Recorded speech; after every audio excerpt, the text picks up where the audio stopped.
put a gigantic stamp on the win. Oh, they jump back in. That is a massive gnar! Copenhagen Wolves lock H2K up. Forgiven melts Vanda. Inhibitor goes down. SK Gaming pick up the first win. And Unicorns turn to the Inhibitor turret. Oh, that's a great start by Cabo shot.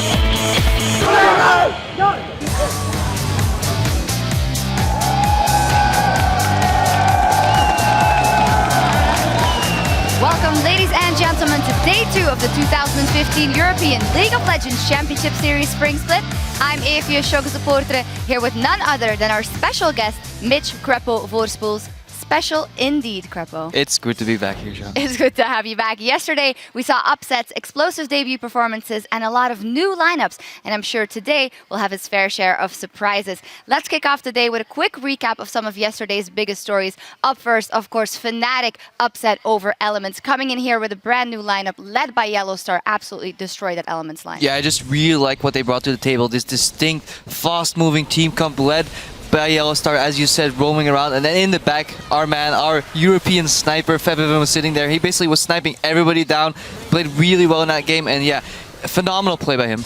Yeah, also racked up the most points in the fantasy yesterday, so that was a very good job by him indeed. Secondly, the Unicorns of Love. They had a dominant first LCS game against Gambit. Meta picks, but strong play, strong calls, and just a good game all around. Yeah, I really like, again, what they did. You know, everybody keeps saying Unicorns of Love, they play off meta tough, but they got ahead with Power Level in the mid lane. He started roaming around, he dove that bottom lane. Hylissang, he got ahead. Sure, Leona needs a little work on the level 2 timing, and I think around level 6 in the lane, but once Hylissang left that lane, his Leona was super important for the UOL team comp, and they just make picks left, right, and center, and snowball against Gambit. Everybody was saying Gambit's coming strong, they won IEM, they're looking really sharp, and UL just completely dismantled them. Yeah, and dismantling also some of the question marks around them. What will they do in meta picks? Well, in this game at least, it's only one game. Only but one game, yeah. It was indeed a good first performance. And then, of course, SK Gaming living up to the expectations versus Roccat. Not one player that was standalone phenomenal. The team was phenomenal as a cohesive unit. Yeah, you could definitely see that SK brought back what they had in the last season, basically that really good shot calling, the good map movements, a little lacking still in the vision control, but now they added to that even better players in their team. We have the Freddy and Svenskr and Synergy up in the top lane, that was really great. We had Forgiven playing like a really newfound AD carry, dashing forward instead of always playing passive, and just he just played the game so smart, and all of it together just really showed how great of a roster SK has right now. And I try to get a little highlights here and there. Just Forgiven, what separates him from the other AD carries is that he knows exactly when to dash in and when to go out, and he uses his gap calls aggressively, and that's why he's one of the few players still playing Lucian actually, because he really likes using that E, triggering his passive for a couple shots, then queuing passive for a couple of shots, and he's backed up by his team, and Raider played Lulu, a rather defensive support. We don't really see that often anymore, but it works for SK because they had these tank presences in the top lane, and then all the damage had to go unforgiven, but he stayed alive thanks to the peeling from his team and thanks to Enrated as well. Yeah, and afterwards talking to him as well, nice to see him back and kind of a new view on everything. It's a team, it's not all about me and making it happen, and it definitely paid off for them in that very first game. And now let's take a look at a day 1 game that had you turning to Twitter. Here was your most talked about LCS big play. It comes to us from the Unicorns of Love versus Gambit match and features Cabochard with a flash ult on Cassiopeia from @CrummyPants. Cabochard's flash Cassiopeia ult was a bright moment in an otherwise dominant game from the Unicorns of Love. This was your most talked about big play. Killed by Chachi, and Unicorns turn to the Inhibitor turret. Oh, that's a great start by Cabochard in conjunction with collateral damage. Now let's look at Cabochard here.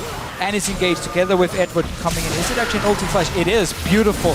So he starts the animation from his ulti, and then he flashes after, so there's no reaction time for Unicorns of Love.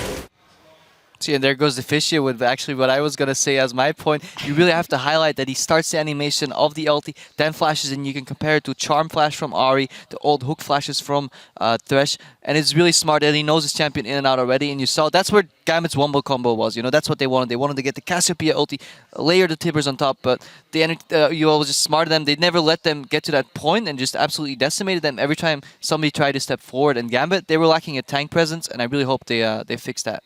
But speaking of taking down tanks, though, I had one highlight and one LCS big play. It isn't all that fancy, but it came out of the Fnatic match against Elements, and it just shows how well they're playing together. If you can get that clip on the screen right now, you can always see it. So basically, Elements, they're sieging down a tier 1 tower, and you think it's going down, but if you roll the clip, you see the teleport coming in. Look how none of the members of Fnatic get in danger of dying, but they CC chain perfectly. So they get Lissandra W, Lissandra ulti, and he's stunned. Wicked wants to go out, but look at the bottom right, Febiven's coming in, and that's why Wicked turns around, because he had nowhere else to go anymore. He was essentially zoned. If he walks back, Febiven will finish him off. So he had only one choice, put a little damage down, but die anyways.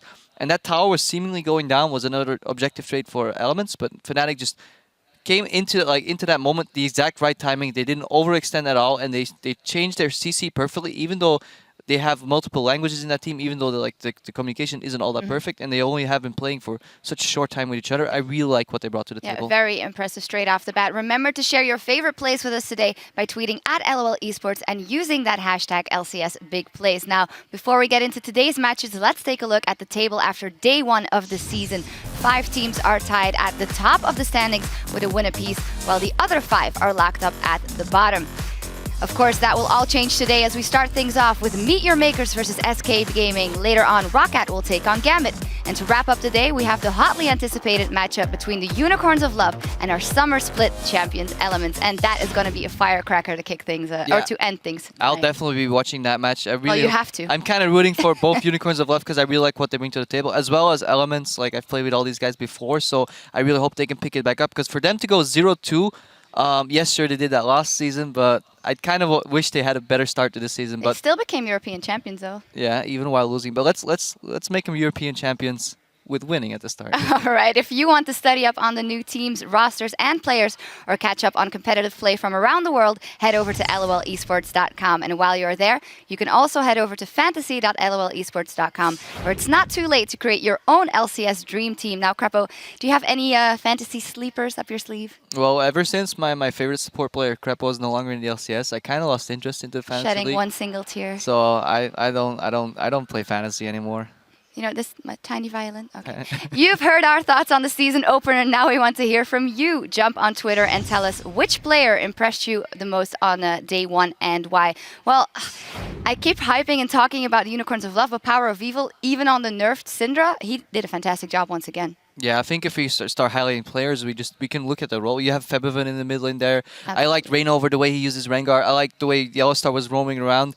So it's really hard to pick out one player, so I'll just pick out one team. I was just really happy with Fnatic. All right, be sure to tweet at LOL Esports with the hashtag LCS, and we'll discuss some of your responses later in the show.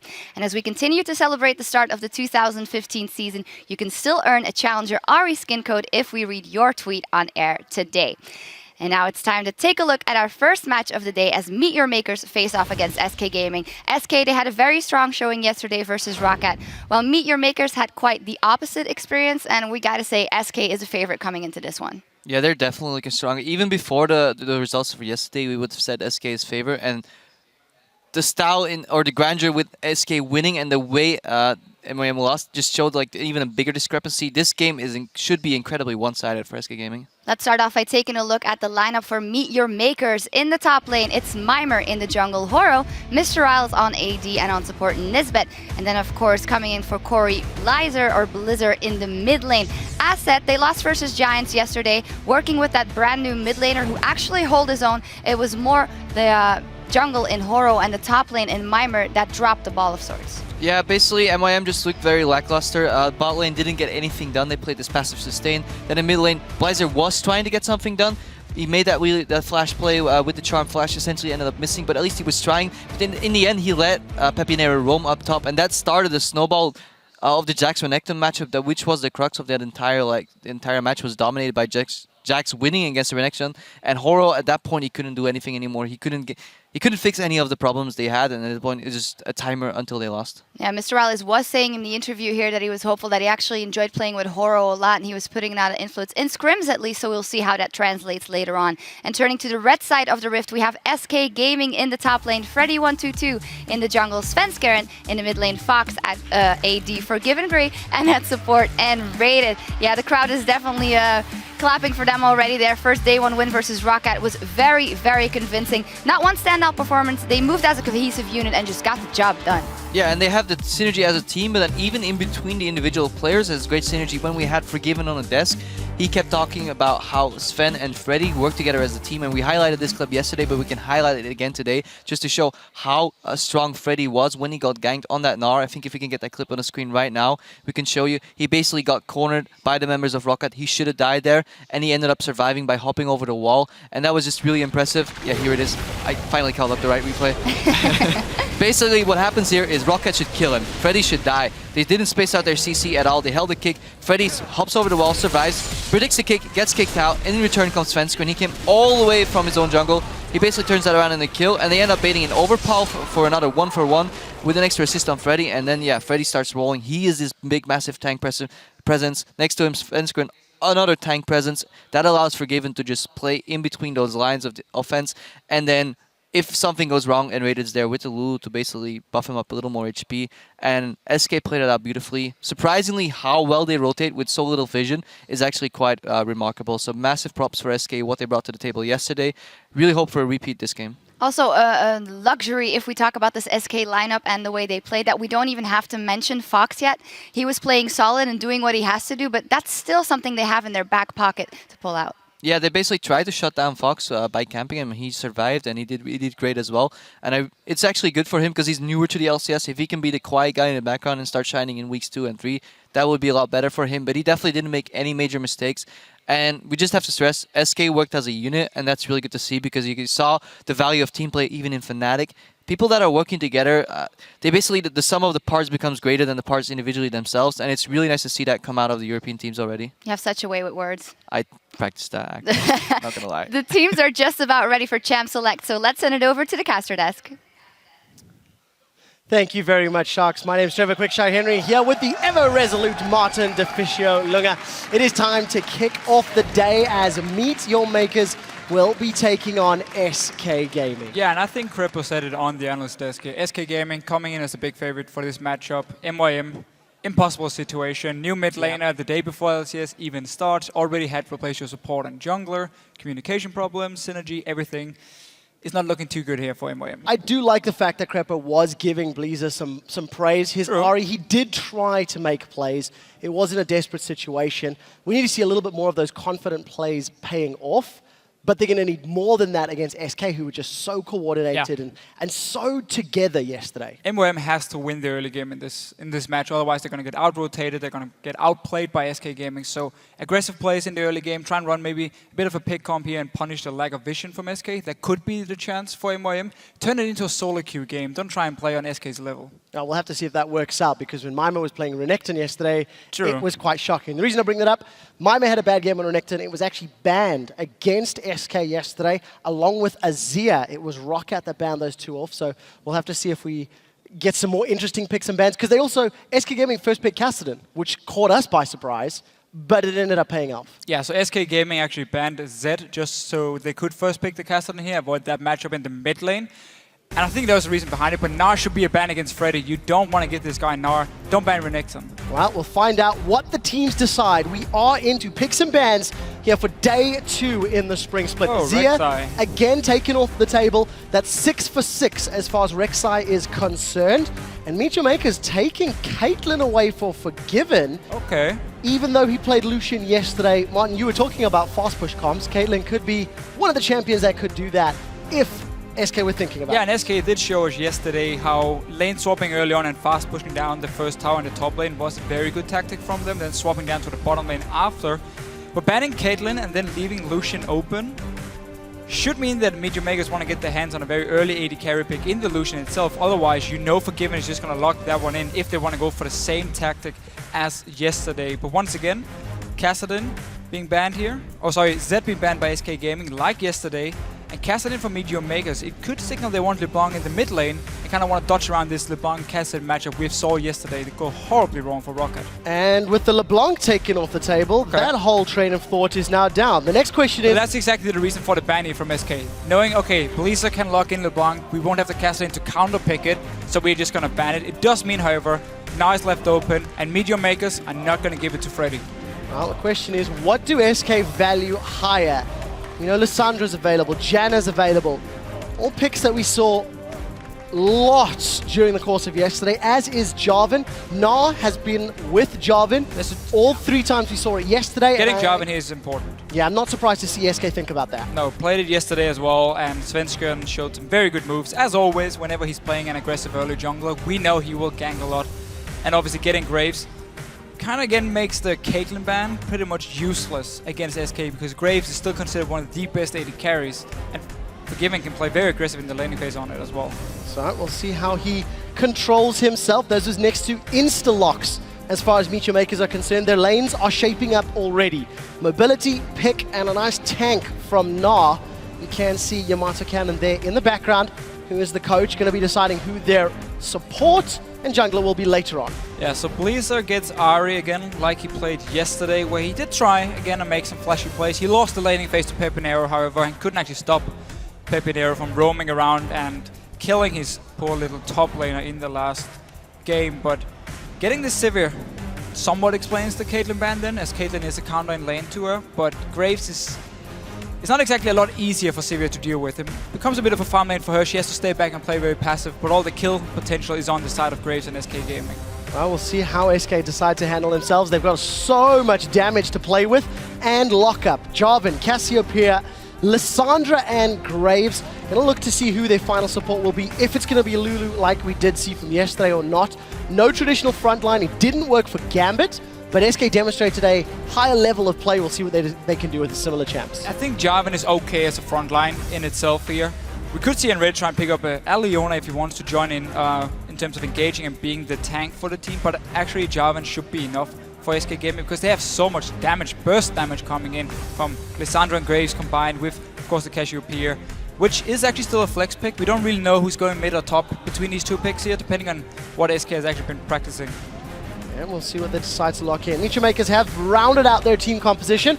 Horo is going to be using Lee Sin in the jungle, as opposed to that Olaf we saw yesterday. And Janna making it all the way down to the second last pick. Janna's sort of first pick priority, or at least has been on 421 for most of the Korean League from LCK. This time around, it will be in Nisbet's hands. Yeah, so MYM on their side, you have a lot of pick potential through Lee Sin, and then Ahri coming in as well. So good 2v2 skirmish, and Sivir with her ulti. So you have actually a fairly strong team fight. But on the side of SK Gaming, you have great engage from Lissandra and Jarvan. You have again so much burst. Even the Lulu support is gonna make your Jarvan even more tanky, even harder to kill when he's the guy engaging.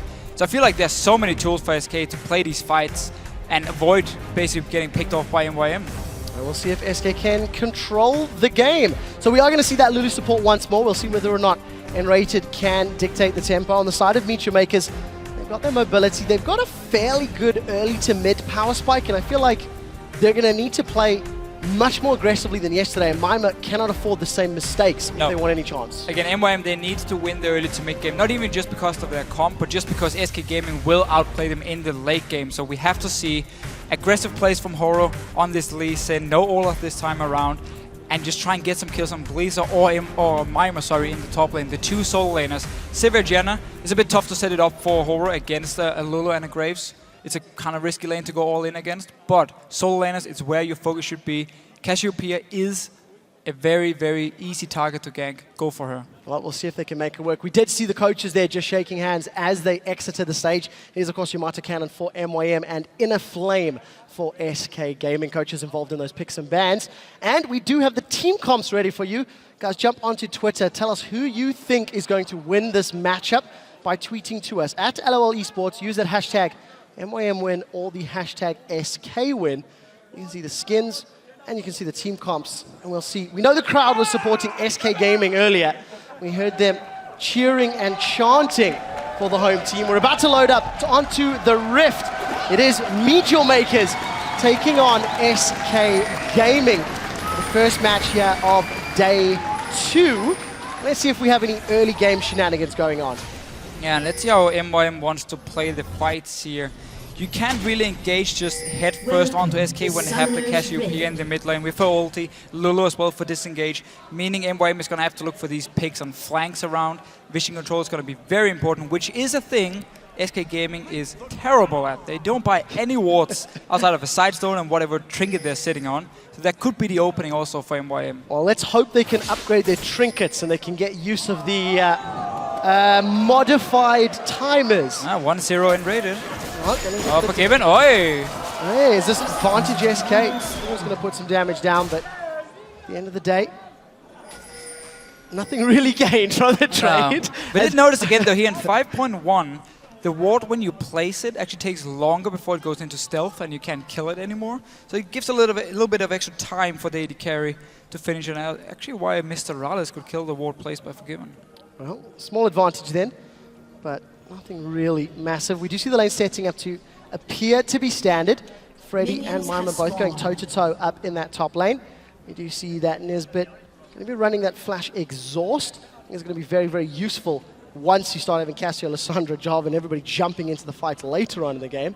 But for the time being, just head-to-head matches, and we'll see who's going to come out ahead. Forgiven. Crepa was talking about just how aggressive he is with those gap closers. Graves, another champion that he can play aggressively with.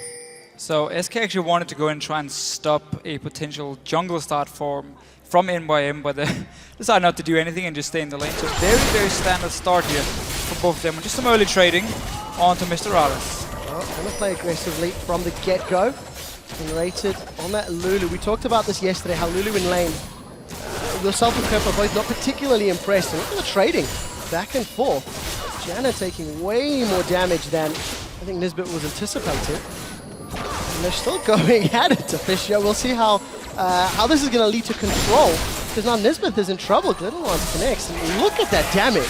Yeah, and you see a problem from MYM's bottom lane here. They don't really communicate or synergize in terms of who they want to trade on. It simply meant once Mr. Rallis was standing in the front, Nisbet would back away, and then it would kind of switch around. So SK could focus 2 members on one target, while MYM just had to try and hit whoever was near them, and therefore lose out on the trade. And obviously Lulu has quite some decent auto attack damage with her passive in the early game. And Cassiopeia against an Ari matchup, that's heavily in favor of Cassiopeia early on in terms of the pushing and trading. Well, it definitely seems to be paying off that way. Fox has shoved away very, very deep. Horo may have an opportunity to get involved if he decides to stick around this mid lane. SK stamping authority in the bottom lane, stamping authority in the middle lane. We'll need to keep an eye on Freddy and see if he can get some control in this top lane. MYM is also being shoved back. Horo's going to have a lot of work to do because all 3 lanes are being shoved in. Yeah, he has to look towards this mid lane here, especially when Cassiopeia is pushing all the way to town. She's an immobile champion. Go for that early gank, but he's actually taking a full clear. He's not going back to base after doing 3 camps like we saw yesterday, and you then upgrade to Stalker's Blade or the Trailblazer, whatever you want, on the Lee Sin to get that gold boost, the 30 extra gold from camps. Instead he's just doing a full clear and then going for the recall. So losing out a little bit of gold here. Well, Diamond Prox tried that yesterday as well. It didn't work out all that great for him. We have seen Sven Skeren on that Trailblazer for at least an additional camp or 2. And as we're talking about it, Horo has actually backed off and grabbed his upgraded jungle item. SK still continue to push, still continue to play aggressively, but the time for potential ganks is ticking closer and closer. So we'll need to see if SK either places wards or backs off. Graves is so strong in these trades against the Sivir. She won't be able to do anything. Oh, every look at time. that. There's no spell shield. Mr. Roll's in trouble. He does get taken down. Enrated and Forgiven flash in for the first blood, and Forgiven does it again. Every single trade from the start of this lane has gone in favor of SK Gaming, and it was just a matter of time before they could try and finish off either Rallis or Nisbet here. First spot early on. Sadly went to Unrated, but you'll take it because you killed the enemy to carry it that early. Such great play from Forgiven and Enrated, all stemming from those very early trades. Open that opportunity, and now Horo is going to look for a first potential gank. At the moment, it's just going to counter jungle. He's also gone for that Trailblazer. We'll see how close Freddy plays. Sven's also sticking around in the mid lane. If you take a look, Blizz has come back into lane. There's no flash on Blizzard, so and his wave is push up. Such a bad situation for him when you're sitting with no flash and your wave is pushing towards the enemy tower. This is trouble. The slide, the glide, Blizzard sent flying, Ignites burning, poisons ticking, Fox gets another kill for SK Gaming. Just the worst situation because you have to get your jungle there to push out the wave, otherwise you will get ganked by something like a Jarvan. Terrible start for MYM, losing 2 kills in the laning phase, which we talked about they had to win to actually do anything against SK Gaming. 5 minutes into the game and MYM are nearly 2,000 gold down from SK. It is a terrible, terrible start Double the CS advantage in the mid lane for Fox. 12 CS advantage for Forgiven. MYM this time round is holding even in this top lane. That, unfortunately, the rest of the team may just be too heavy to carry if this trend continues. Yeah, Freddy's fine just sitting and farming and pushing out the wave here. He's going to make plays with his teleport anyway. Doesn't have to actually kill MYM one-on-one, especially not when your mid and bottom lane is doing so well. And Forgiven double longsword early, so it looks like he wants to go for a brutalizer and really snowball his lead. Well, we'll see how quickly he can get to that item spike, and more importantly, how he's going to take advantage with this Lulu. And Fisher, I have to ask, yesterday we were saying how Lulu could get out-traded by the likes of a Janna in the long run. Doesn't seem to be the case for the moment. Well, it works when you add in a Graves against the Savior in this situation. With his passive and early game damage, he will win those trades. Sven's gone on to Horo. Horo's in trouble. Svenskaren's going in, continues to land auto attack after auto attack, but Horo can't even control his own jungle. And this is what you can do so early when your mid and bottom lane is just winning and pushing up all the time. Your jungler just walks straight into the enemy jungle, plays all the deep wards, take the small fights because you know your backup is coming way before the other teams. Well, definitely works out in Svenskaren's favor. SK continue to accelerate control. Fox is just disregarding the minion wave, and look at that damage from Twin Fang. Spamming Twin Fang, land one poison and the trade is heavily in your favor. Well, definitely working out for Fox thus far. He continues to keep control. Look at the presence here from Svenskaren on the sidelines. He is going to go, oh, that's a flash engage from Fox. They do take down Blizzard. Now Svenskaren is taking some turret damage. Horo's trying to chase down for a apply kill. Fox can jump in and throw some poison down. Not going to be needed. And we do see Svenskaren and Fox backing away. Horo, oh, he's landed the second wave! He's got Svenskaren, but is Horo going to give up his life? Fox is looking for, that's a flash from Horo. Poison's not going to tick. First kill on the board for MYM. A nice little reply here, getting a kill on Svenskaren. Took a greedy route back towards the mid lane. Still though, your Ahri has now died twice. She's sitting on 27 CS, and she's your newest member to the team. Not exactly feeling too comfortable on the stage. Definitely not after that start. No, definitely not indeed. Svenskaren with some very, very good ganks to the mid lane. That was an aggressive dive.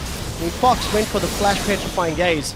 But it's such a good setup because, again, you have all the wards placed in the enemy jungle, so it's actually yours now. You control 3 parts of the jungle on the entire map. So you can go for these aggressive dives here. Okay, in the very end, Horo managed to pick up a kill, but Svenskaren didn't have to run through the mid lane. You could just walk straight out the river. We'll see how that comes into effect. So there's been a second flash that we haven't caught on camera. Mr. Rawls burned his flash. And you can see it's on cooldown, so he needs to be very, very careful. And Forgiven and Enrater try to jump in. And remember, Blizzard came back to that mid lane. He also didn't have flash for the very first time that Svenskaren came around to set up that gank. So MYM are just being bullied around.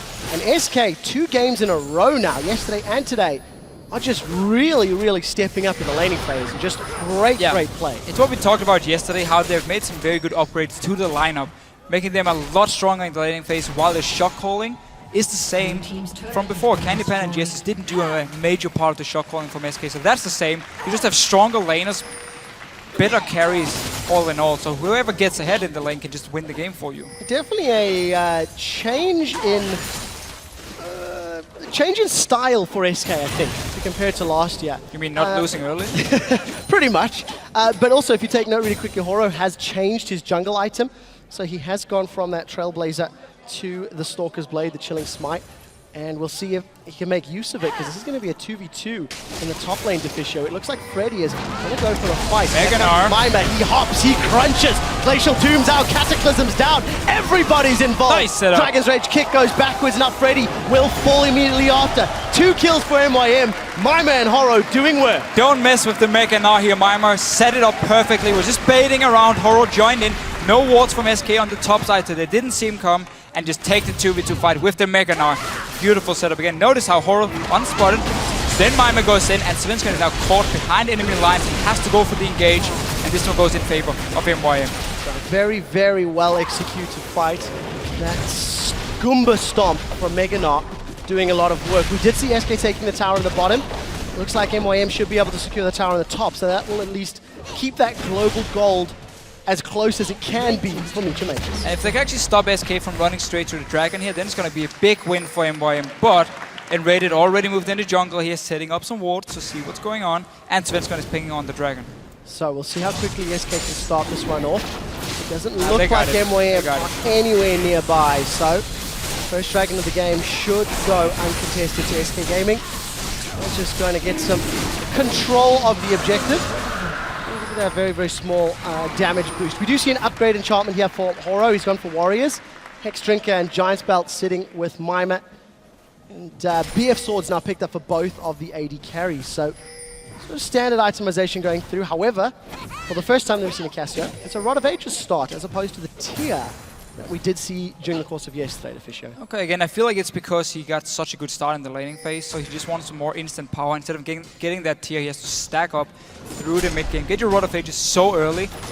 10 minutes from now, it's going to be fully stacked, and he's just going to become stronger and stronger, and not waiting on this tier, which still is not slow to stack up, but it takes more time. Well, we'll see how effectively Fox can make use of those stats. Well, also make him a bit more tanky, actually, so that works out, seeing as you mentioned, they're only running with Jarvan as like the front line here. If the rest of you can take at least a few hits before you end up dying, that works out well. Really wanted that Krug. That was a collateral damage, and he didn't actually secure it if I was reading that one correctly. But take a look at the CS differences. Plus 25 for Fox in the mid lane, and plus 35 for Forgiven in the bottom lane. That is a whole lot of gold that SK is playing with just from CSing alone. 1,000 for the AD carries, 1,200 for the mid laners. That could become very, very difficult to deal with. However, MYM does have a small advantage over Freddy for the moment. Yeah, MYM is going in there, which is now the standard EU NAR build, where you actually get Hex Drinker first against double AP. Not 100% sure what I think about it. It's not a bad item at all, but just going full tank, especially when you get a kill early on in the lane, I think it's better, because it just makes you so much stronger in the team fights. And he's going probably towards the Warmock's armor here as his second item, so just getting that flat HP against both the physical damage from the likes of Forgiven and of course the magic from the two soul lanes. We'll see how MYM decides to itemize in a few minutes' time.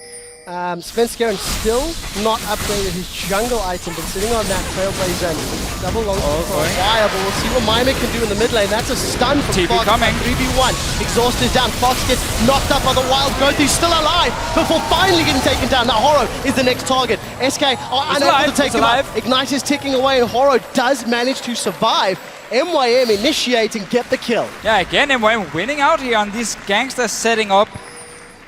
Did take a little while before they actually got the kill, but small win once again for MYM and Nisbet. Ooh, Nisbet just a little out of position. We'll probably have waited to see if Svensson actually wanted to ulti before he flashed away, but playing it very, very safe. So second death of the game for Svenskeren there. MYM, they won the top lane 2v2. They just had a very strong engage in the middle lane. They got Freddy's teleport, and they got themselves a kill. They're definitely not out of this yet, but the public opinion is that they are out of this. 80% to 20% in favor of SK Gaming. I do like how Horo has been a lot more active here in the early game from MYM compared to yesterday when he was playing the Olaf and just actually sat back and farmed until he realized, okay, my lanes have lost and the game is now over. Pretty much 10-12 minutes into it. But on this Lee Sin, he's been part of every single kill. He's been there for counter ganks every single time as well, and actually beating out Svenskeren. Really using the early power from Lee Sin and the Chilling Smite, of course, from his Stalker's Blade. Yeah, working out in Horo's favor. We do see the Warrior enchantment picked up for Svenskeren. Forgiven finally completed that Brutalizer. Grabbed himself a pickaxe in addition. Going to be working towards that Infinity Edge. Keep in mind, SK got the first dragon. It was around 4 or so minutes ago, so that should be up in the not too distant future. And we'll see if they're going to get position. Horo has got the scent of Svenskeren. Doesn't have much support. This could go not horribly wrong, but look at the damage onto Svenskeren. That Chilling Smite in full burst is very scary. Yeah, Warrior Enchant has been actually a very good thing for Lee Sin, meaning he just get one damage item in the start from his jungle, or the jungle enchant, and then just go full tank from there. And you can still do, as we just saw here, quite a lot of damage in the early games. Svenskeren, of course, has no tank stats just yet.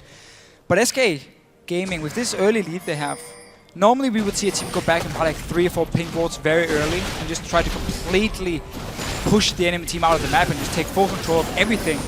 SK is not a team doing it. Once again, they have 1 pink ward on the map. The rest, just get items. Don't really need to deny any vision. We just keep playing like we've done beforehand. And that actually meant that MYM could come back through 2 counter ganks now where there was no wards from SK to spot what was actually going on and how many members from MYM was nearby. So we'll take a look at that mini-map in a moment and see how SK are playing the vision game. Just a couple of defensive wards near the Dragon for SK Gaming. However, Meet Your Makers, we've got a couple of deep wards, both the top and the bottom half of the map. It's not exactly, great coverage, but Dragon is still a minute away. We'll see what they decide to do. SK Gaming still holding to a very small goal lead. And we need to see how well they can coordinate around this Dragon. Forgiven's up top. Nobody else is putting pressure on that Dragon objective just yet. No, and SK likes to do this. Once they've taken the bottom tower, they send in raided on Lulu with his AD carry to the top side and just start pushing it in. But they will have to go down towards this Dragon here as it is about to spawn. But MYM, because Graves and Lulu was sitting top, is actually able to go in here and place a lot of wards around it. Move your Ari in there now. Wait for someone to face check, land the charm, burst that target down, and take the Dragon. Should be the call for MYM now. Please, I need to get out of this mid lane as soon as it's cleared and get in here, stopping SK from just getting control of themselves. Sadly, Deficio, I don't think that's going to be the case. It looks like SK have made it into the river. Well, what's the point still then? Available. We don't know. We'll have to figure it out because MYM are starting to group, but the vision is slowly being cleared out. That looked like Enrated used his lens to clear out near the blue buff. And Dragon Control kind of still with MYM because they have pushed SK behind the mid turrets.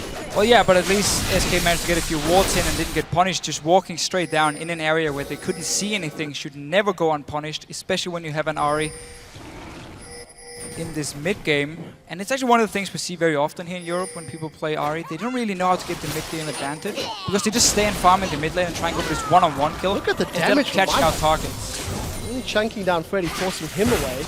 But now they're out of position. SK are going to get some damage on the mid turret. It looks like these teams are more focused on the Dragon. That was a flash. Chilling Smite? Chilling Smite, actually. I lied to you. Got a little too excited. Don't ever lie to me again. No, I did. It's my bad. It's my bad. It's the animation. It's just the Smite coming down. But SK posturing, looking potentially for a fight, to react to a fight. MYM, I think have got... Well, both sides have got really good initiation tools. Well, the thing for MYM is, again, they can run just head first into Cassiopeia ulti, so they have to actually try and get the pick through the charm, or maybe horror kicking someone back, or flanking around. But they're unable to do it because SK have just been sitting in the mid lane as 5 members. Now starting the Dragon here again, they can see MYM moving in, making it very hard for them to actually engage. MYM does not have access to Nar. Sonic Wave Just give it up. Connect too late, but there goes the Glacial Path. Freddy is initiated. They've locked down Nisbet, and he gets knocked up by Svenskeren. The slam dunk from the Cataclysm locks him out as MYM is zoned away from the rest of the fight. SK get the Dragon, get the kill, and they get out cleanly. It's too easy for SK here. They can just walk in and do whatever they want. There's no response from MYM. They're not using the wards they have placed, not using the champions they have here. So Dragon for SK, back to defend your mid lane, didn't even lose a tower. All in all, just an easy win for them. Well, we'll see how they can keep up that control, because truthfully, MYM, they were so close to doing the right thing, but they unfortunately just were unable to take advantage of the wards that they even put down. Yeah, I'm not really sure how it come, because Blizzard was sitting in mid lane where Mr. Rales could just have been standing on the Sivir doing the same kind of wave clear. And then you would have moved your Ari into this Dragon here. But enough about that one.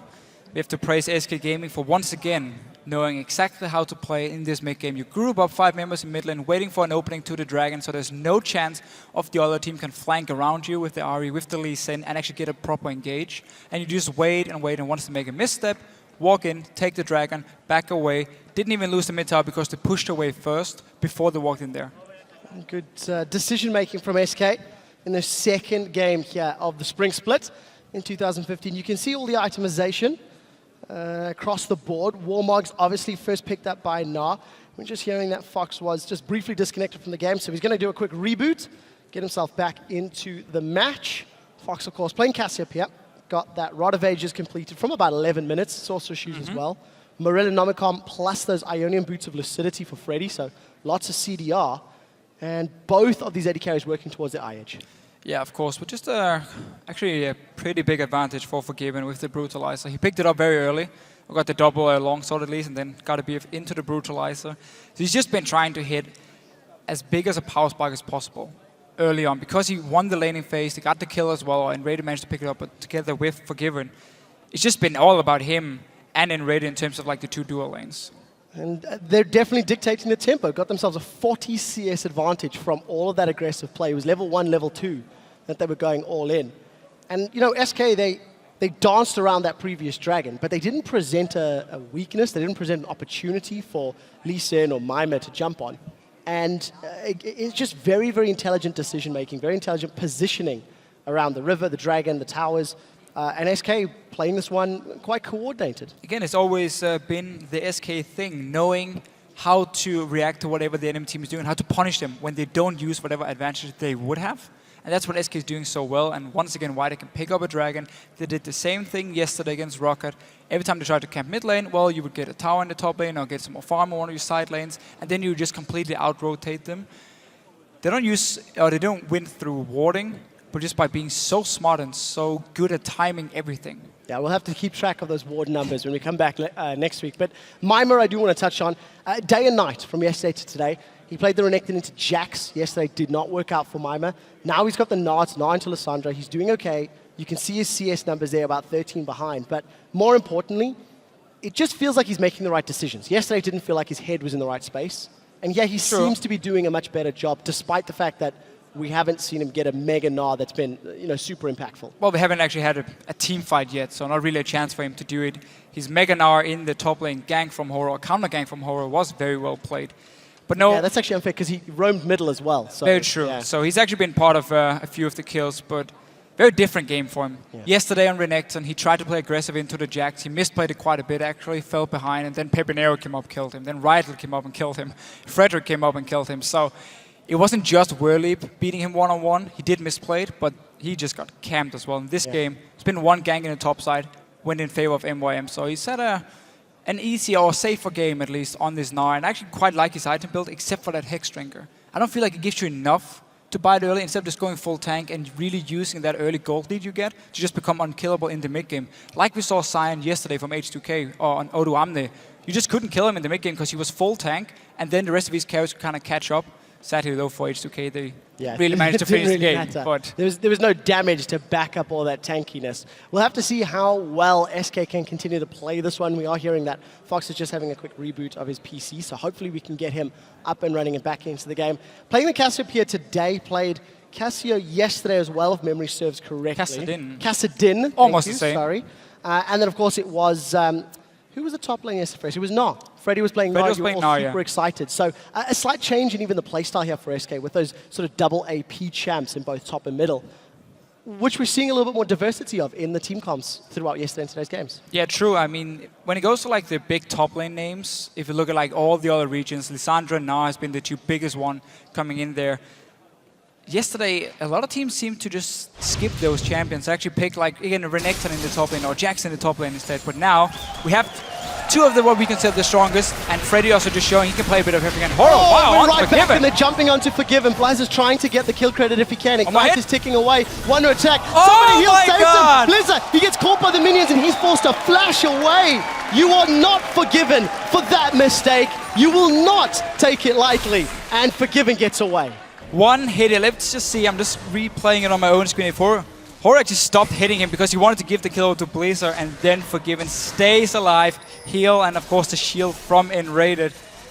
That could have been a very nice kill for them to actually push the mid lane after as well from MYM. Kill secure would have been nice there, I think. But yes, you can see exactly what was happening. But Forgiven manages to get himself out and keep his life before giving it to MYM. MYM is pushing bottom lane, and SK doing well. But you also see the lack of damage coming from an Ahri who cannot rush this DFG early on and has to go with Athene because you're losing the laning phase. You're against a double AP, so you go for the safe choice, but you miss out on a lot of damage, a lot of burst potential. One of the reasons Forgiven also stayed alive here. And we can see he's building towards it now, the DFG, but it's coming very, very late for Blazer. Yeah, 20 minutes in, only 120 CS on the board. In contrast to Fox's 160, and you see Freddy sniff something is up. Horo and MYM trying to get themselves in range of Lissandra, but he manages to get away. So this is going to allow MYM to take the second tower of the game for their team, but it will be traded, as you mentioned, Fisher. Yeah, once again, Forgiven, go back to this top lane. Whenever the bottom tower is gone, he will always just switch to the opposite lane and start pushing it down, and SK keep pushing in. Freddy's in their own bottom lane to actually wave clear, while Forgiven and Svenskern is staying around and looking at this tower. Won't really be able to do too much to it at the moment. And this is where obviously you would place down a few deep wards around the enemy blue buff. But in SK's situation, they don't have a single one. Well, we'll see how they decide to play this. And I lie, because Invader was actually there with the sidestone. Thank you, Invader. Well done, well done. We'll see how they decide to play the swap at the moment. We did see Freddy still sticking on the bottom lane, the rest of SK backing away from the top half of the map. A couple of wards down around Meet Your Maker's blue buff, but that's the only real sort of vision on the side of SK Gaming. They still have a nearly 2,000 gold lead. And just again, a slow passive play. By this point yesterday, SK Gaming had absolute control against Rockcat, and they were just taking towers after tower. Nothing could stand in their way. This time around, MYM have put up a slightly stronger defense, and I think they've caught SK off guard, which is leading to this more defensive, almost passive play from SK Gaming.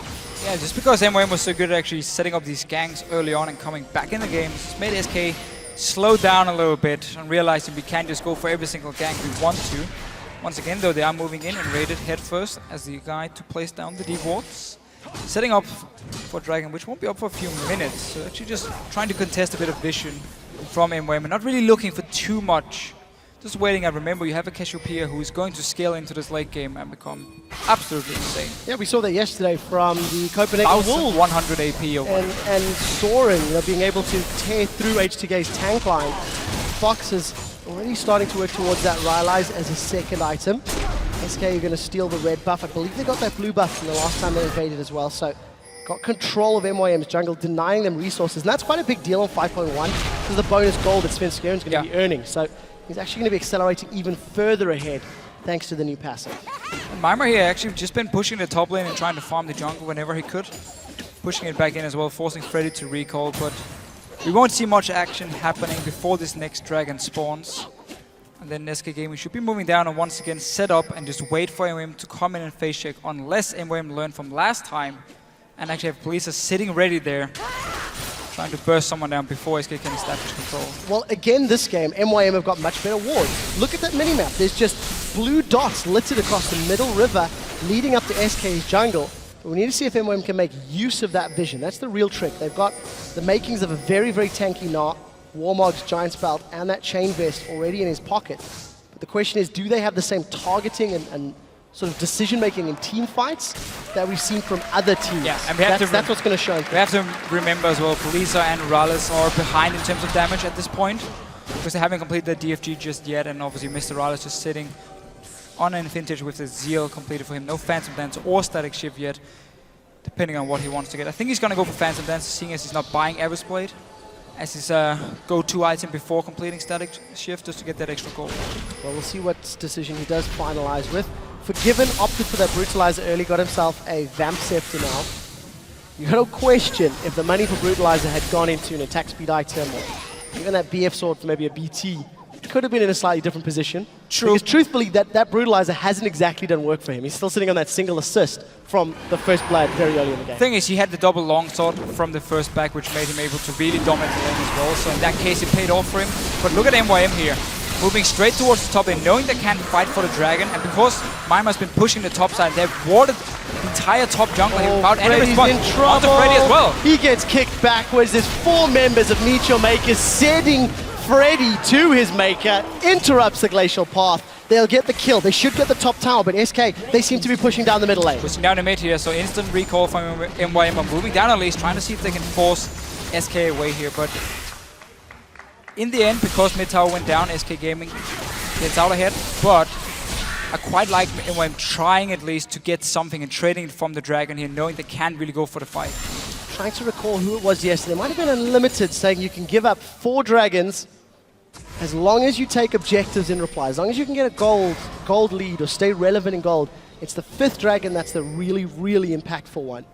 And MYM doing the best that they can in that scenario. They're still only 1,500 gold down. And they've been that for 20 minutes. So at least they're holding SK at arm's reach. They're not giving them more ground than SK's trying to take. No, they've been doing a good job, but SK is happy just sitting and farming. That's why they don't force any team fights. That's why they're just waiting for dragons to spawn. They have 3 dragons already to 0 from MYM. So you now have the ticking time bomb. We know MYM within the next 2 dragons has to go for a fight. Otherwise, 5 dragons for SK Gaming, and they're just going to run down and basically destroy you in your own base. MYM are going to have a difficult time picking that fight. Because SK has not presented an opportunity. And if you go to that second They actually did. but As we MYM talked didn't about. pull the trigger. Yeah. Exactly. MYM had the chance, that put 5-6 walls around the dragon and then just leaves them. But the irony is, despite the fact SK was in the position, and that's more of a misplay for MYM really, not taking advantage of the vision. Well, where would you put it on? The onus on SK for being there in the first place, or on MYM for not? I mean, I feel like it's a Punishing. misplay from MYM. It's good they put up all the wards, but if you don't use them, well, what's the point really? Because SK just ran in, waited till the wards disappeared, and just took the dragon anyway. So it's just MYM not really knowing how to play with FLICKR on this Ari here, and probably not feeling confident enough really trying to make some of these plays, because again, you have completely new mid lane, and Nisbet and Horror as well, fairly new members for them. It's not an easy situation when you have barely had any practice, if you even had just one scrim with your new guy. Oh, that's true. That is true. Blizzard's doing the best he can in the scenario, still falling behind in CS, got that DFG completed. Sun 5K picked up for MYM, so even more tankiness. You do see the Negatron Cloak and Giant Spells in Horror's pocket. Makings of Randuin's Omen for Svenskar, and Hourglass completed for Freddy. So a lot of big item pickups and that Phantom Dancer for Mr. Rolls. So we've seen less Phantom Dancer than I was expecting on 5.1. But of course it is only a very, very small number of games. And MYM, again, they've got vision superiority. They get more wards down in the sort of river to dragon area. However, the Baron is covered from SK. So priorities are quite clear for both of these teams at the moment. Yeah, and between that Static Shift and Phantom Dance you just mentioned here, one of the reasons is we have seen so many comps go for these mid-game fights, and then if you go back, you save 300 gold by getting Static Shift, and you get that burst, upfront burst coming from it. It's one thing that EU AD carries really like to use to kind of try and win team fights very early on, and rated instant popping his ulti. So Wild Growth used from Enrated. You can actually see who got the blue buff there. It looked like it went to MYM, yes. So small advantage to MYM. Now they're making use of those wards definitely more than they were previously. Moving straight for the mid lane. Freddy's in there to defend, but this is 4 members from MYM. Should be able to at least get some damage on this tower. Oh, Flash Charm connects. Freddy's in trouble. Glacial Tomb goes out. He's still got his Hourglass available. Instantly throws it down. Horror forced to use that Dragon's Rage defensively as now Forgiven's joined the fight. Collateral damage goes up, but Svenskar has been dropped. And Meet Your Makers make the play, finding their 6th kill of the game. But SK defend the tower. Defending the tower here, but Charm Flash in. Freddy then pops his ulti, pops the Hourglass. It takes such a long time to kill that guy. Actually stays alive. Svenskar once again, the guy who ends up dying every single time SK fights. Svenskar dies. So Meet Your Makers showing they've got the ability to make plays. Blizzard again with the Flash Charm. Oh, Nisbet in close. Being a little close to danger there. But yeah, the Flash Charm from Blizzard in comparison to yesterday, this time hitting, finding its target. He's got the burst from that DFG, and he had the support from the rest of his team. Let's see if it's actually Charm Flash from him again. It is not. He just flashes Charms in, and Freddy instantly pops his ulti. Hourglass followed up, and then Svenskar, because of the ulti from Nisbet, gets knocked away here. Ends up just being all alone and dying, and the rest of SK Gaming not getting time to actually pick up any kills. So a nice little play by MYM. Sadly for them, didn't actually get the tower yet, and they really want to get that global goal. Yeah, if you're SK, that's not the end of the world, giving up a kill, because they still held the tower. They still hold the dragon.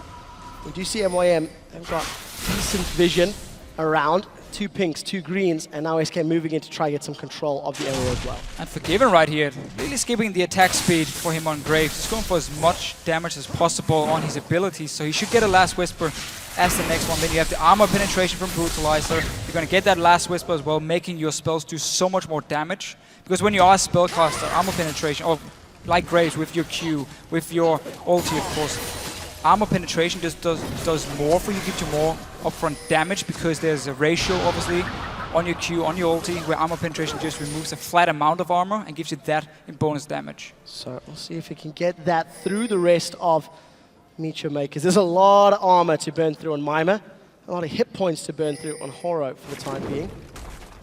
Dragon has respawned, and again, SK Gaming though have just got control. Straight for this Baron. Can do they have their AD carry? He's late to the party. Mr. Rolls is not around. The rest of SK are peeling. Dragon has been secured, but Freddy and Enrated are trying to set up. The charm doesn't connect. Wild Growth goes up. Enrated is the first victim of the fight. MYM is about to go Mega Gnar. He does crunch down. Look at the Cataclysm in the background. Svenskeren gets booted to safety. Freddy is still alive. He stays alive. They've managed to take down Fox, so that's a 1-for-2 trade. But Dragon was picked up by SK. That was Dragon number 4, and no Baron for MYM. Yeah, SK just sent 2 guys over to stop the Baron here. MYM backed away from it, but took the fight, getting the mid tower as well here. Still 4 dragons for SK, so the next one in 6 minutes is going to be so important. They can't be allowed to get it. MYM has to take control of that. And minions may be able to take that tower down in the bottom lane. There are so many ranged minions. Oh, Rallis is running. Hammered down. We'll see how quickly they can melt that tower. Oh, got it. That's it. So they trade tower for tower. SK gets the dragon. They do give up some kills. This is actually promising for MYM. At the very least, they are winning some of their engages. They are initiating relatively well. But they have no room for error now. With 1 dragon remaining before SK gets all, double all the bonuses, MYM have to fight the next dragon. They have 5 minutes to figure out how, where, and when. Yeah, that's not exactly going to be easy for them. I quite like they're trying to trade for the Baron here. See if you could pick it up. But as soon as they saw 2 guys, and Raider was one of them and Freddy the other one, they just backed away because they took quite a lot of damage from it already here. And it was a bit of a risky one, of course, but I mean, you had to do it. Because again, you're just giving up these dragons and you need to take something elsewhere for MYM, because time is running out. MYM have kept themselves relevant in gold. At the very least, they are still so close. But that's still this patch, though. I mean, the thing is, as long as you're fairly even in terms of kills and towers, you will be even in gold. Because you don't get that global gold from Dragon anymore. And that's why items, again, are fairly even, and also why these team fights can still go in both favor here. It's basically just all about the Baron and the Dragon. So, Baron, you see the crab picked up by MYM. They're trying to get themselves some vision around Baron. SK Gaming, they've grouped themselves up in the middle lane. MYM will be able to wave clear this bottom one, but SK, they're trying to find an opportunity, trying to find a way in. We're 30 minutes into the game. Gold is even, towers are even. It's a few kills advantage to MYM. And we've seen that Banshee's Bell picked up by MYM. Now he's got some MR to back up all of that HP. Last Whisper picked up from Mr. Roll. So there's a lot of damage, there's a lot of tankiness on the side of MYM. But SK, they don't have as much tankiness because they've got additional damage sources. So crowd control as well. But I really want to see a Locket from MYM against this double AP of SK Gaming, and not being picked up yet. Horo is just building a bit for himself. It looks like he wants to have a Randuin's, he wants to have probably Banshees as well on this Lee Sin here. And I'm actually blind because Nisbet, of course, is building the Locket, so never mind what I just said. We'll get there eventually. Not completed yet. Not completed It will be yet. there soon. Not too far off. It would be very, very good if it was there before the next Dragon fight. Because that's what this game's going to come down to. At this stage, SK have been 1 step ahead of MYM. It has been fairly even, but SK have just been 1 step ahead. MYM have secured more kills, obviously. However, map control and objective control with those 4 dragons is lying on the side of SK Gaming. Look at MYM. Really split pushing and have the support to be seen in a moment. But MYM, they're playing the map, pushing it up and trying to figure out where they're going to fight as well. Look at the minimap. You would actually think MYM is so far ahead because of the ward they've placed down. Again, there's 1 pink ward from SK Gaming, 2 wards, 1 at Dragon and 1 near the Baron, and that's about it from them. So MYM again can just run around like they want to, even clearing their single pink ward being placed, which was bought by Enrated. I've been looking at him. Every time he goes back, buys a new pink ward, the rest of his team is like, nah, who needs that anyway? Yeah, SK are not a team that wards. This is something that's stemmed for a long time. Horo looking for an engage. We do get on the hunt. Mr. Riles trying to get the support. That's quite a big win for SK. Knowing that Siva's ulti is going to be down for at least the next minute and a bit. And that's going to allow the mobility to be reduced. But not the end of the world. Dragon will be up. Siva's ultimate should be up before the Dragon is available. It will, but some very key items being completed here. Last Whisper for Forgiven. We have Void Staff as well on Cassiopeia. If you can get your Death Cap on Freddy, he gets quite a big spike as well on this Lissandra here. See if you can Like actually he's back. get Let's it see what he once decides he- to spend his money on. No? He's just picked up a Haunting Guard instead. So This more is purely for penetration. this next fight. This is just for this next fight. He just had enough gold to buy it, couldn't complete anything else. So just getting Haunting Guys, getting the flat magic penetration here just to be as strong as possible for the Dragon in 1 minute. That's the only reason he buys it at this point. So 2 pink wards picked up, 1 by Svenskeren, 1 by N-rated. We've got the Elixir sitting in Fox's back pocket as well. Can't wait to pop that one for the engagement. It is Dragon number 5 on the line for SK Gaming. And Meet Your Makers cannot afford to be in the wrong place at the wrong time. Locket of the Iron Solari has been picked up there by Nisbet. So going to have that support, and teleport is available for MYM. So keep this in mind. If a fight breaks out, MYM's going to be a few seconds late to the party.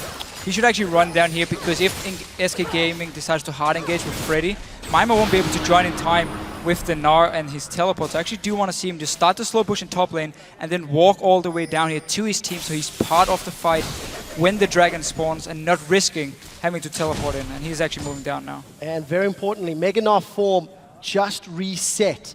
Can take some time before MYM can build that resource back up and look for the big engage on SK. Yeah, and MYM has not been able to set up any wards around this Dragon here, so SK are the ones controlling the river, forcing MYM now to just engage head-on, which is exactly what SK Gaming wants them to do. The assumption is Dragon number 5 equals the game. If SK can secure it, MYM posturing for the team fight for the first time. He has the engage. Horror's gone over the wall. Red got team it. secures it.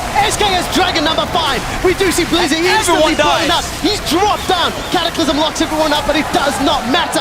SK are cleaning house. Forgiven's going to get a double kill in just a moment. That's a triple to finish it off. MYM are aced. SK have 5 dragons. They're pushing down the middle lane. Just a perfect setup here. You're the one starting it. You can see everything happening from MYM, and you get the Dragon just before the fight breaks out, so you get that true damage buff, you get the extra ability and attack damage, of course, so you just destroy MYM and pushing down. So 15 seconds on the clock. SK have got 4 members alive. They're tanking the Nexus lasers. They've got minions behind them. Meet Your Makers are going to go 0-2. SK Gaming finish the game decisively. 2-0 in week 1 of the Spring Split. Congratulations, SK. And they were just waiting around for that last Dragon. They knew they didn't have to force anything, just wait and wait and wait for Dragons to respawn. MYM never managed to set up any chance for Blizzard to get a pick on this Aura here, so never managed to stop SK Gaming from doing it. And then they get the last one, get number 5, take the fight, win the game, and that's how fast it can go, going in towards this 40-minute point and the 5th Dragon, of course. Dragon number 5 seals the fate of Meet Your Makers. And again, a different style of play from SK. We saw contrasting composition from yesterday. They didn't have the same level of control, but their decision-making was still equally good. It was defensive, it was reactive at times. And the dude blind.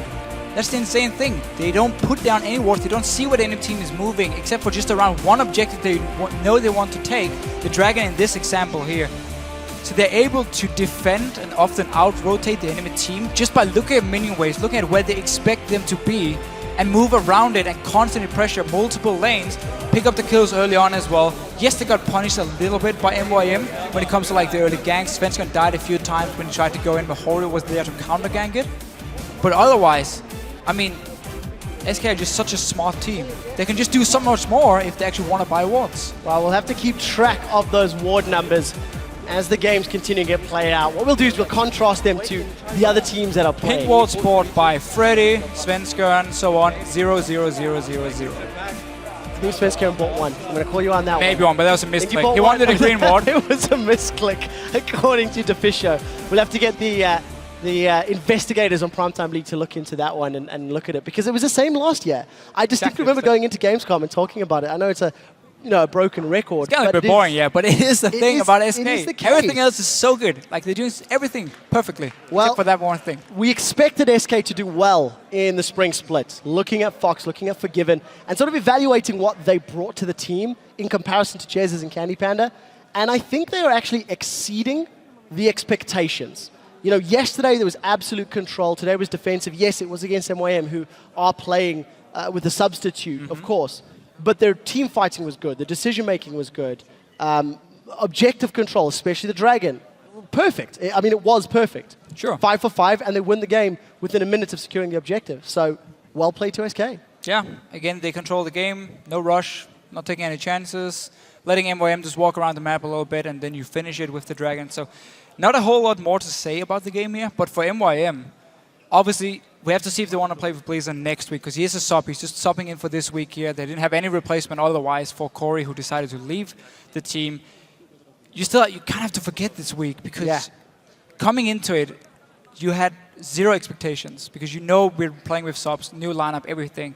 Forget it. Forget the results. Look at the games, of course. What could we have done different? Yeah. And then improve on that for next week. But don't even think about you lost 2 games. So 2-0 for SK Gaming. There are only 18 games in a split per team now. And of course, they are playing for those championship points. And we'll have to see how MYM bounce back. 0-2 is the old super hot crew. They're playing in a new banner. They need to really dig deep over the weekend and look to next week's games. Look to see how they can come back refreshed. Mr. Rolls in particular needs to find some more synergy with Nisbet. Nisbet's his 4th support in 12 months. Yeah. And it does not look like the two of them on the same page. You contrast that to Forgiven and Rated. And the laning phase, it was day and night. Yeah, very, very big difference for sure. But it is so hard for him, because he is a good AD carry, but you're constantly just switching out these supports and making it impossible for him to actually set up a proper lane.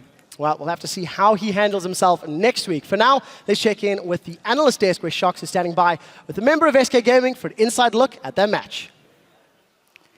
Thank you very much, Quickshot. I'm joined by SK Support and Rated after that 5-dragon game over Meet Your Makers. Congratulations, Chris, first off. Tell me about the beginning of the game and the level of aggressiveness. Was that the champion combo, or was that your inherent aggressiveness you've got with Forgiven now? I think we just managed to pick a comp we felt really comfortable with, and that's just kind of what we played out. We're playing on a level where we both feel like we can aggress people and get advantage with it, and as long as we play that out properly and have a controlled aggression, I think that we can gain a lot of advantages with that on bot lane.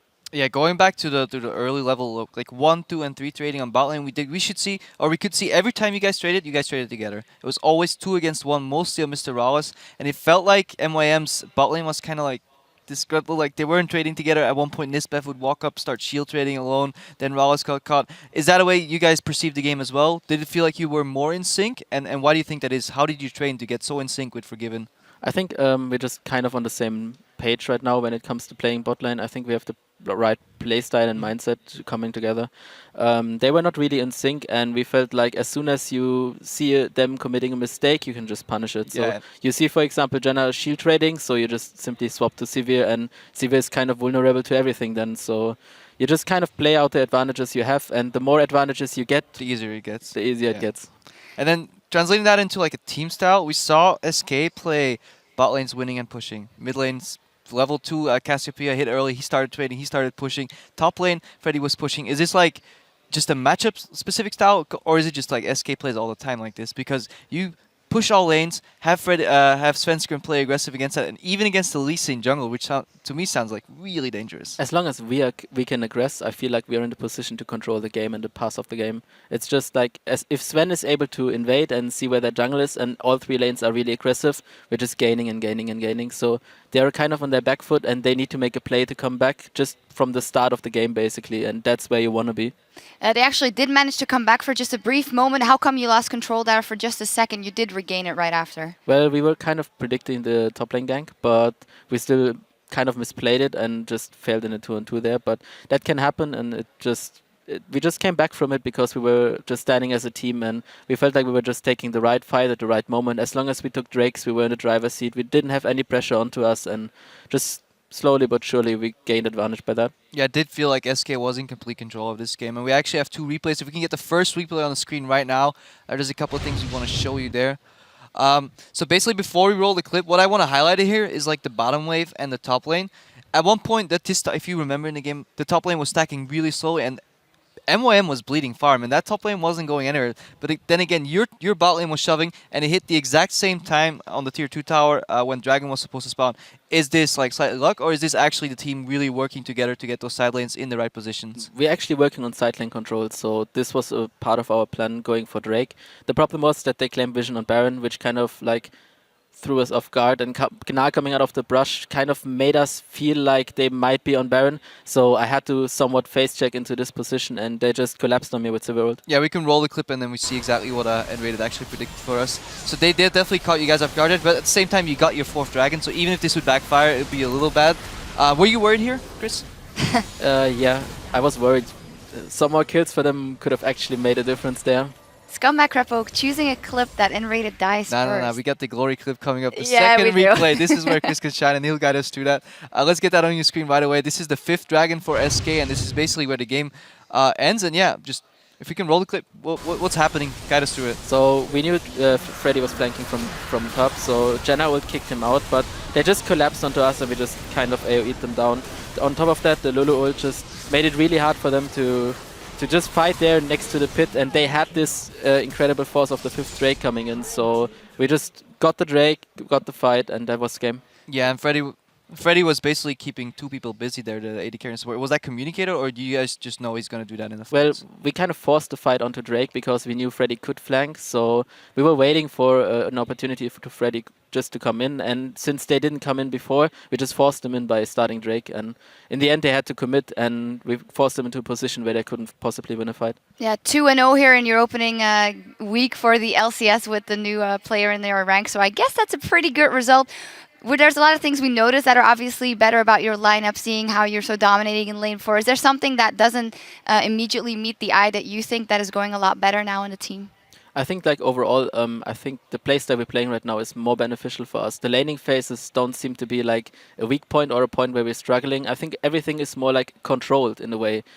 Before it was like if we hit mid game, we could control the pace of the game. Now it's like as soon as we get the lanes we want, it's basically already on our side, and the enemy needs to make a lot of plays to come back from that. I feel like everything is going for us, and the only thing we need to do is build up a bit more synergy, communicate a bit better, and I think everything is going our way. And tell your solo laners to buy some more wards. Yeah. Maybe like that. That depends. I think it all depends on the play style and the way you have to play. And right now it's going good, so let's just keep up like that. Yeah, keep your head. A fantastic result here in your very first 2 LCS games. Congratulations, N-Rated. Thanks for joining us. We have to take a quick break, but we'll be back in 3.5 as Giants Gaming take on the Copenhagen Wolves. Don't go anywhere. Time to kick off the day as Meet Your Makers will be taking on SK Gaming. It looks like Freddy is going to go for a fight. MYM, he hops, he crunches. Glacial Doom's out, Cataclysm's down. Everybody's involved. Nice setup. Dragon's Rage kick goes backwards. See what MYM can do in the mid lane. That's a stun from TP Fox. coming. 3v1. Exhaust is down. Fox gets knocked up by the Wild Growth. He's still alive before finally getting taken down. Wild Growth goes up and Rage is the first victim of the fight. MYM is about to go Mega Gnar. He does crunch down. Look at the Cataclysm in the background. Svenskeren gets booted to safety. SK has Dragon number 5. We do see Blizzy instantly blown up. He's dropped down. Cataclysm locks everyone up, but it does not matter. SK are cleaning house.